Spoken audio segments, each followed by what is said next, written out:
So, Jordan at his mother's house. VO is the voice off. Besides, as a wise man once told me...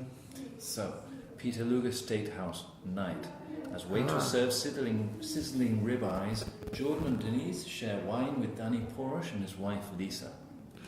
My only responsibility was to put meat on the table. Danny Porosh. Get the fuck out. You made 90 grand in 1 month? 94 actually. Tell you what, you show me a check stub with 94k on it and I'm coming to work with you. Jordan chuckles. True to his word, he did. So, Jordan watches Danny work the phone. He was a great guy, Danny. But the better I got to know him, he was a little strange. For starters, he and his wife Lisa were first cousins. Cousins. On Danny's desk, we see their wedding photo. There is a family resemblance. And the horn rims were fake. Sorry, and the horn rims? The glasses. So he has glasses made out of horns, but with fake glass in them. He doesn't really need glasses. They're just like Jorge Javier on the television. A lot of these TV presenters, they think they look better with glasses. Yeah. And the horn rims were fake, with clear lenses. Lenses. He only wore them to make himself look less Jewish.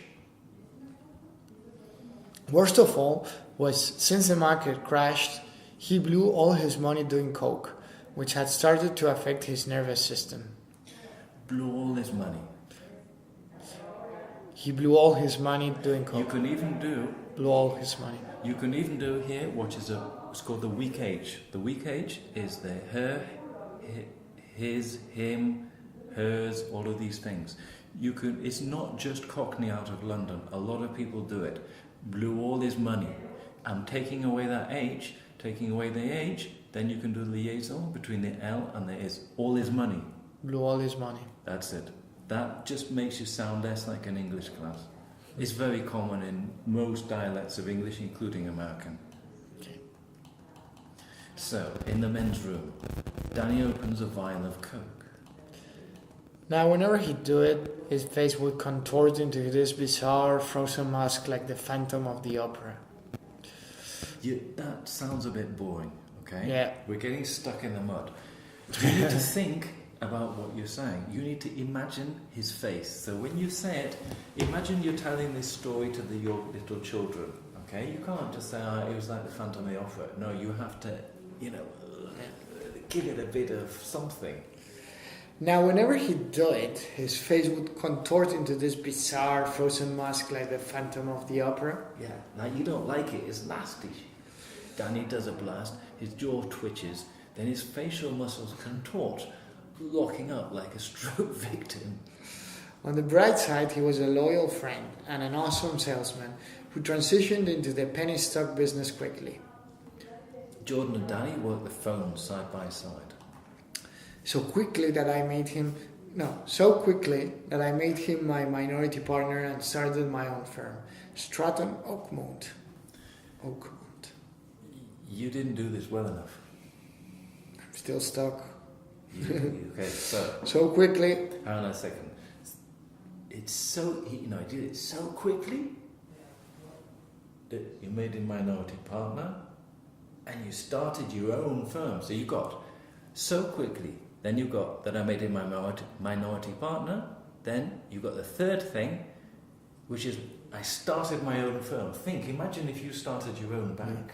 It's a big thing. And then you got a comma here. He doesn't go straight firm to Stratton. He gives it a comma, and then he's got this, imagine it up in lights with your big firm, your bank on the Calle Castellana, and all these rich people from Saudi Arabia giving you money. So quickly that I made him my minority partner and started my own firm, Stratton Oakmont. That's it. What did you do on the name?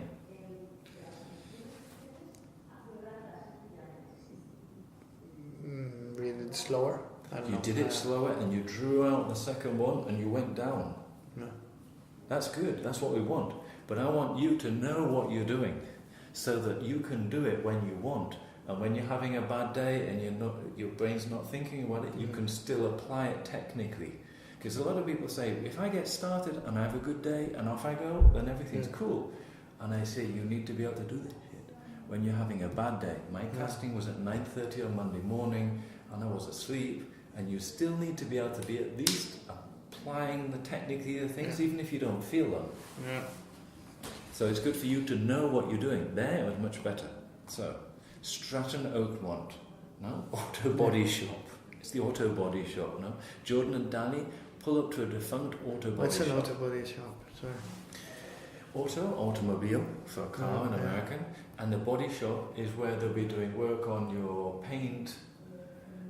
The body shop is, you have an engine shop where they do work on the engine, and they have a body shop where they work on the aesthetics of the outside of your car. Okay.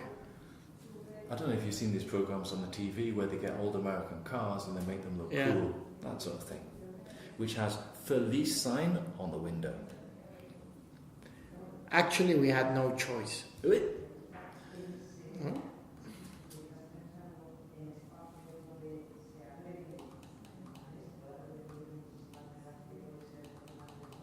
Bustling with activities, Jordan, Danny, Chris Knight and other brokers work on the phones. Suddenly a group of feds, led by a square-jawed FBI agent, Gregory Coleman, 28, enter the room and spread out. Gentlemen, your attention please. This property is being seized by order of the Securities and Exchange Commission and the FBI. Exterior social club, Brooklyn Day. As a small crowd looks on, another group of feds leave some handcuffed mob guys into awaiting sedans. That's the type of car. Investor Center. It turned out was being backed by a certain group of gentlemen with Italian surnames. As Jordan and the other brokers clear out their desks. Thank you for your cooperation. You'll receive a subpoena in the mail if we need you to testify. Dwayne's led in cuffs by Agent Coleman, whose eyes meet with Jordan's as he passes by. And lo, my empire was born. That's it, that was good, that was much better. So Jordan emerges from his office into the garage area, the bullpen, where Danny and a dozen other brokers making sales calls from cheap desks. So this is the new thing. This is your bank. You're making the Moreneca flat per week now in cash. Within a month, we had 15 employees, including my friends Walter and Penguin, who'd both been selling stereos at Crazy Eddie's. Walter and Kenny worked phones at desks near Jordan's. My friend Todd took a pass, since he'd been making a fortune dealing qualets. What's that? Drugs. Drugs. Okay. What? As for me, I became addicted to selling. If I wasn't on the phone, I felt like I was losing money. Do you ever feel like that? You get paid the same more or less whatever you do, so you don't feel like that. You're not on a commission basis, are you? Yeah, no, it works that way. So we have like a P&L. And do you feel you're losing money if you're not making a sale? Not yet. It's not that way. I mean, we need to generate mandates for clients. And yeah, so we lose money if we don't originate new mandates, but they're long-term it's not so direct. Yeah. So, yeah, but I understand what you mean. Yeah. Jordan. I was 24 years old and never happier in my life. Didn't sound that happy. I'm still stuck. Try it. I'm still Don't stuck. worry about it. No, but I can't. I really want to get this word. You know when you really have something on your mind. I know it's annoying, sorry. Wait. Imagine that we've found the word. Now we're happy. Yeah. No, we're not happy until we find it. Yeah. But just imagine that you found it. I was 24 years old and never happier in my life. Yes. And what did you do here to increase the happiness? Never. That's it. You give me, and that's called sentence stress, where you stress a word and you get it. Never. Yeah. You could have stressed happier, or you could have stressed in my life. Like, in your whole life, you could have done various things there, but I'm not saying that's wrong, it's just one of the options. So, Denise, he's buying her some jewellery, diamond, tennis bracelet, whatever that is. Some kind of crazy stuff. So, Denise. Oh my God, Jordan. You like it? It's beautiful. That's good, that's good. And you did the two voices. So he helps her to try it on. She smiles, but he detects something. What? You don't like it? We'll exchange it. No, I love it. Then what? I don't know. It's just these talks, these crappy companies. In 5 years, the Corleone family will be completely legitimate. I'm serious. I'm selling a dream, honey. It's not like it's illegal. I know. It's just, wouldn't you feel better selling dreams to rich people who can afford to lose the money at least? Rich people don't buy penny stocks. Why not? It was a good question. The good question, actually, one I've been wrestling with for months. Sorry, I didn't do the chunks well there. It was a good question. The key question, actually. One I've been wrestling with for months. Yeah, his wife's right. Why don't they buy penny stocks? And then you don't mind the fucking rich people. Who cares? So Jordan crosses the bullpen with a large manila envelope. Jordan.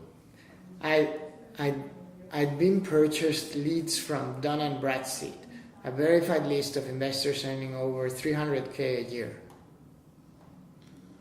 Jordan sits at his desk, headset on, the stack of Dun & Bradstreet leads before him. Dr. Chase, Jordan Belfort, Stratton Oakmont Securities. So at 6 cents a share, you'd be looking at a profit in excess of $100,000. Aerodyne International. I understand. Thanks for your time. Jordan hangs up, sighs. The problem is this. Over drinks, Jordan sits at a table with Danny. Guy's smart enough to earn the $300,000 a year. Chances are he's also smart enough not to buy a penny stock. It's not just that. Whatever the stock costs, they never heard of us, our firm, or the shit-ass companies we're pitching. It was driving me crazy. There had to be a way to sell penny stocks to rich people, but I just couldn't find it. Finally... No. What did you do wrong? Didn't pause sufficiently. Why? Why do you need to pause?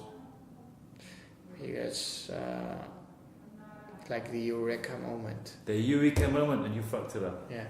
Because you were fine until here. Then you need to pause. It's got a full stop. Then you change. You've got to change. Finally, one night it hit me. But I want to hear the beginning. We can make to give more dramatic.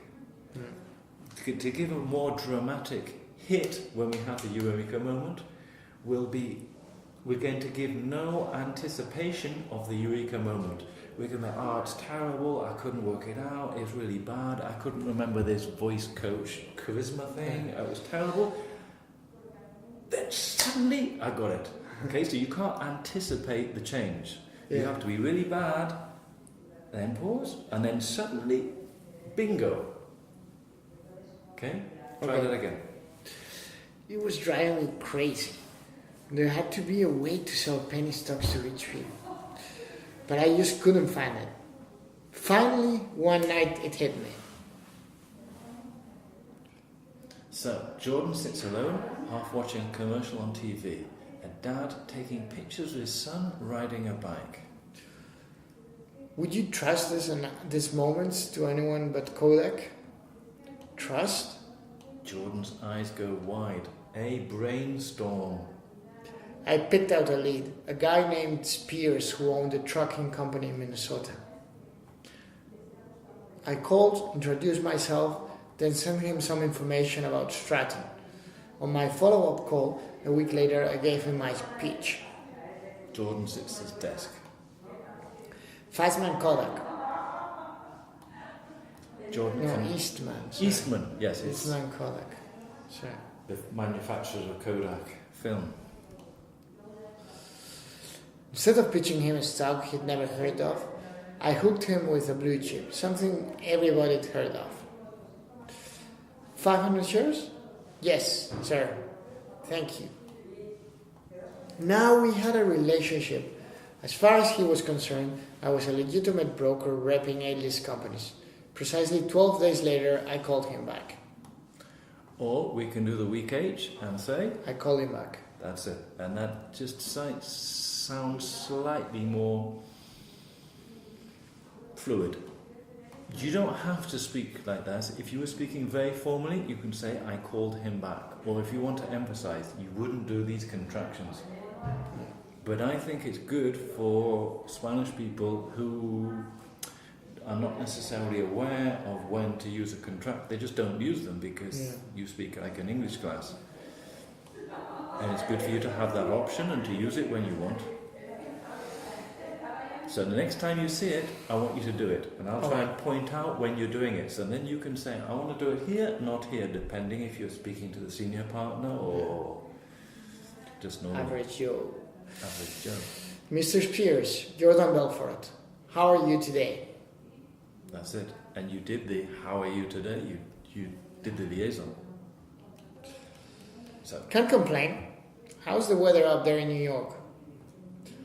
I'm staring at a crystal clear view of the Empire State Building. Mr. Spears, the reason I'm calling is that a rather unique investment opportunity crossed my desk this morning. and where did you give your sentence stress? Unique. Yes. I quite like that. That sounded nice. Now, as we discussed a few weeks ago, I normally recommend only blue chip firms, but I have a micro cap which our research department feels is poised for explosive growth. Aerodyne International is a cutting-edge tech firm out of the Midwest. So Mr. Spears, he's I'm listening. With no downside? You're looking at a profit in the 6 figures? Danny, hang up. Danny ignores him. Jordan leans in, hangs up for him. Fuck you doing? I'm in the middle of a pitch. Everybody hang up your phones now. Okay, you've got 2 exclamation marks. What you did was fine. Yeah. But we've got 2 exclamation marks. This is the big pause. Pause. Yeah. We had the eureka moment with him. Now we're going to have the eureka moment with all the employees, no? That's what we're going to have. Everybody hang up your phones. Now. The brokers do as instructed. All eyes on Jordan. I just sold $200,000 worth of Aerodyne. The camera pans to stunned faces. Everybody's like, how can you do that? That's just crazy. I mean, it doesn't exist, this company. I broke the code. I had discovered fire. From that moment on, I knew my life would never be the same. The challenge now was to take this group of nincompoops, idiots, and mold them in my own image, drilling them constantly until they sounded like Wall Street wizards. You kind of faded out at the end. Okay, now we've got capital, capital, capital. You missed that. This would have a capital because it's the name of a street, but this wouldn't. The Wall Street Wizards. This is like, I don't know, the Wall Street basketball team or Wizards. You know what a wizard is. Yeah. Until they sounded like the Wall Street Wizards. Yeah, that's it. You've got to give it something. It's a big thing. So, he's writing on the board what they have to do with their new game plan. No, you're like the basketball coach with your team, no? And they have these things and they go like this in American football. Gentlemen, it's a new day. The clients we've gone after in the past, they're done. We will now target exclusively the wealthiest 1% of Americans. The methods we've used, over. Loud, obnoxious sales, hypens, worthless with these people. These people. These people. In military terms, it's like carpet bombing. Noisy, menacing. Noisy, menacing, and only marginally effective. As Stratton brokers, you will be laser-guided smart bombs aimed at high-priority targets.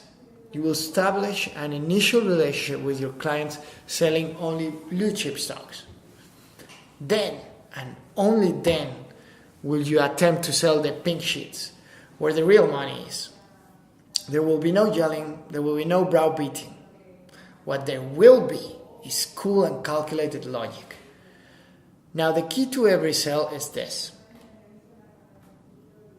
No one buys stock unless he thinks it's going up, and going up now.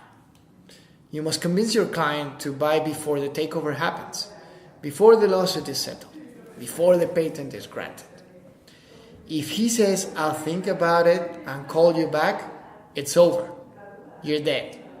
No one calls you back. So you have to create urgency. They have to know that by the time they read about it in the Wall Street Journal or the following fucking Gazette, it's too late.